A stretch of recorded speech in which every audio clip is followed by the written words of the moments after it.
the power that ruined many could not break me. Sometimes I remembered those times when I was at the pinnacle of success, when I ran a multi-million-dollar company and fought with the most powerful people in the world. But now those memories seemed distant and alien. I had found my place in life, and it was here, among ordinary people, away from the shadow of power. I have always believed that success comes to those who are willing to risk everything for their dreams. When I started my first company, I was only 23 years old. It was a small startup created at the kitchen table of my Brooklyn apartment. But within a year, we had become one of the most promising companies in financial technology. My name is Lisa Morgan, and I've never been afraid to take on the challenges of fate. My parents were simple people who worked in factories and mills all their lives, so I knew the value of hard work and perseverance. I wanted more, and I was able to achieve it. But nothing could have prepared me for the day I met Jack Reynolds. Jack Reynolds was a Wall Street legend. His empire stretched far beyond New York City, spanning the globe. He owned dozens of companies, controlled billions of dollars, and had connections everywhere. It was said that he could make anyone disappear without a trace if they got in his way. We met at an innovation conference in Silicon Valley. Jack approached me after my presentation on the future of financial technology.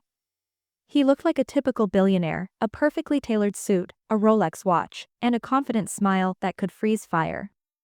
"Ms. Morgan, you've impressed me," he said, extending his hand. "Your approach to investing and money management is brilliant." His words sounded flattering, but there was a cold, calculating quality to them. It was as if he was evaluating me like a commodity at an auction. I didn't give in to the provocation, however, and responded.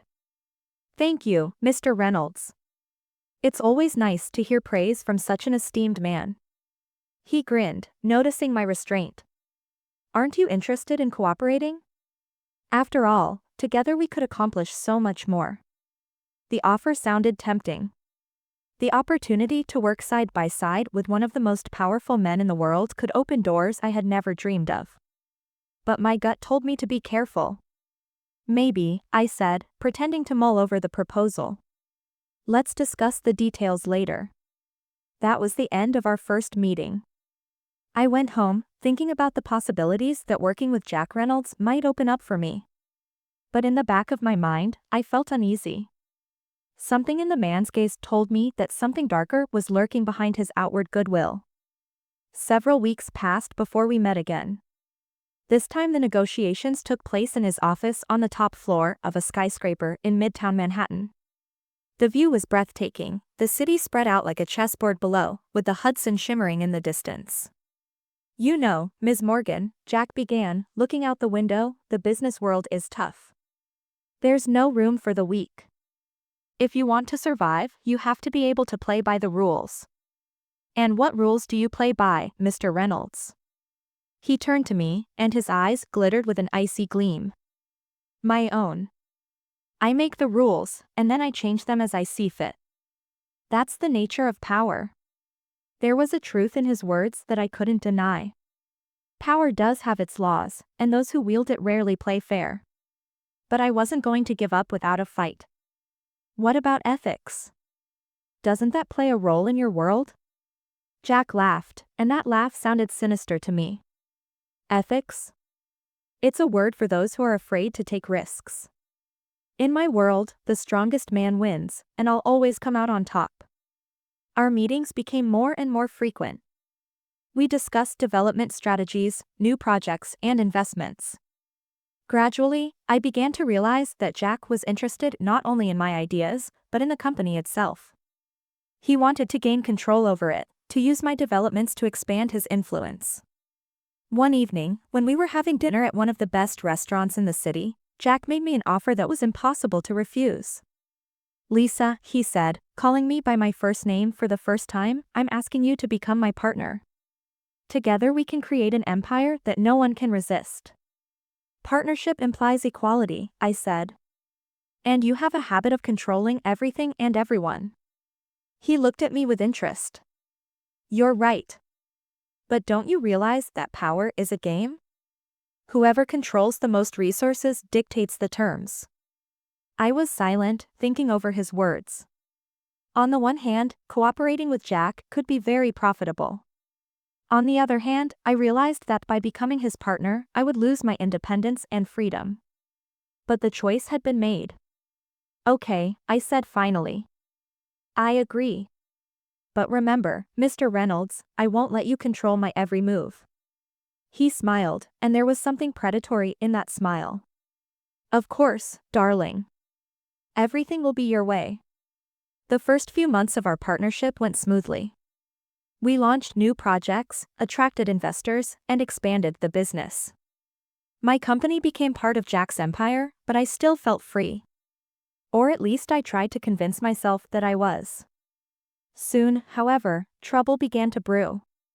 Jack began to interfere in the management of the company, imposing his decisions while ignoring my suggestions.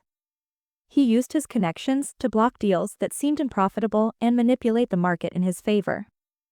One morning I received a message from one of our largest clients. They were refusing to cooperate further, citing the unpredictability of our company. When I asked Jack about it, he just shrugged his shoulders. Business is war, Lisa. Sometimes you have to sacrifice individual battles for the sake of victory as a whole. But I couldn't accept that approach. Every client was important to me, and losing them because of Jack's whims seemed unacceptable. The situation was getting worse every day. I found more and more oddities in the financial statements, suspicious transactions, and hidden operations. One night, while going through the documents, I came across a record of a large transaction made without my knowledge. The money had been transferred to an offshore account belonging to one of Jack's subsidiaries. When I demanded an explanation, he replied with a cold smile. Lisa, you know how our business works. Some things are better left in the shadows. That was the last straw. I realized that Jack was using our company for money laundering and other illegal operations. He tricked me into believing we were working for the greater good. But in reality, he was pursuing his own self-interest. I decided to take action. First, I gathered evidence of his fraud, carefully documenting every suspicious transaction. Then I reached out to my old friends and associates to enlist their support. Finally, I contacted journalists ready to publish a revealing article.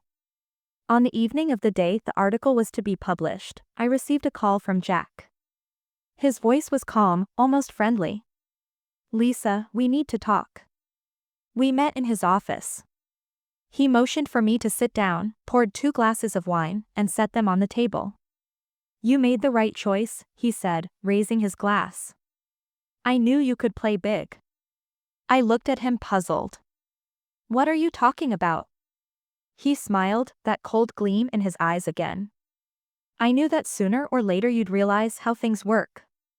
And here you are, ready to challenge the most powerful man in the city. I felt a wave of anger rising inside me. How could you think I would be your accomplice? You used me. He shook his head. No, Lisa. I gave you a chance. A chance to be a true queen of this world. But you chose to go the other way. I stood up from the table, clenching my fists. I have nothing more to discuss with you, Jack. It's over. He stood up too, stepping closer to me and taking my hand. Think again, Lisa. We could have been invincible together. No one could have stopped us. I wrenched my hand out of his grip. Never. I want nothing to do with you and your filth. He sighed, and his face went rigid. That's too bad, Lisa. You made a mistake. Now you're going to have to pay for it. The article came out the next day. It detailed how Jack Reynolds used his network of companies to launder billions of dollars, evade taxes, and fund criminal organizations. The public reaction was immediate. Shares of his companies began to fall, investors withdrew money en masse, and regulators announced an investigation. But Jack did not give up without a fight. He used all of his resources to destroy me. A few days after the article was published, I received an anonymous threatening email. This was followed by calls from unknown numbers, threatening messages, and attempts to hack into my bank accounts. Jack was clearly determined to get rid of me by any means necessary. Lisa, you need to hide, Mark, my old friend and counselor, told me. Jack won't stop until he gets to you. I knew he was right. But I couldn't just run and hide. I had to finish what I started. I'm not leaving, I replied. I'm going to see this through. Mark nodded, realizing that he couldn't change my mind. Then let's make a plan. We need to find a way to protect you and strike a decisive blow against Jack at the same time. We spent the next few days strategizing. I used my financial skills to track Jack's funds, identify weaknesses in his network of companies, and prepare legal documents that would help prosecute him for his crimes. Meanwhile, the pressure was building. Driving home one evening, I noticed I was being followed. A car with tinted windows followed me for several blocks until I turned onto an empty street and stopped outside the police station. They don't seem like they're going to back down, I whispered to myself as I watched the car drive slowly past. Jack's next move was to try to discredit me. There were articles in the media claiming that I was the mastermind behind all the illegal schemes, and Jack was trying to stop me. But I had evidence to the contrary, and I kept fighting. Finally, the moment of truth came. We prepared a lawsuit against Jack and his companies, gathering all the necessary evidence and testimonies.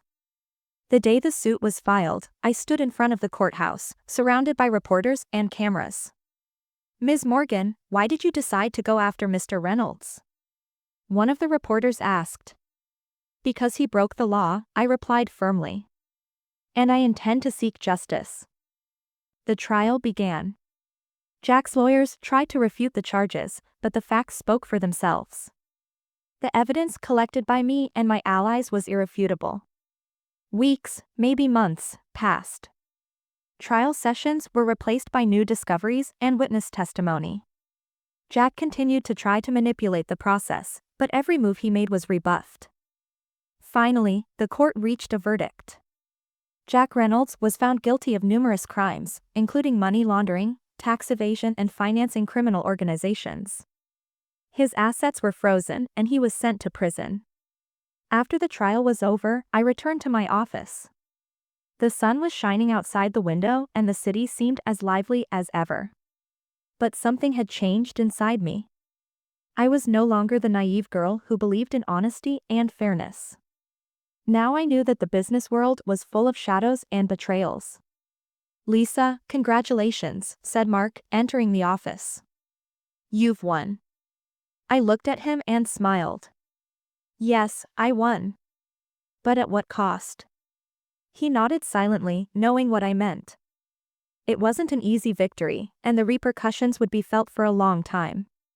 A few months later, I sold my company and went out of business. I decided to start a new life, away from the financial games and intrigue. I moved to a small town on the coast where I opened a small coffee shop. Every day I got up early in the morning, brewed coffee, and met the locals, listening to their stories and enjoying simple human interaction.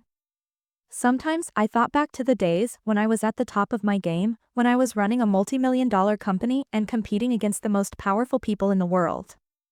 But now those memories seemed distant and alien.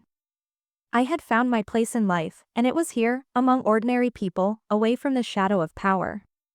But sometimes, when the wind whispered something in my ear, I heard echoes of the past. The echo of Jack Reynolds, who, despite his defeat, had left an indelible mark on my soul.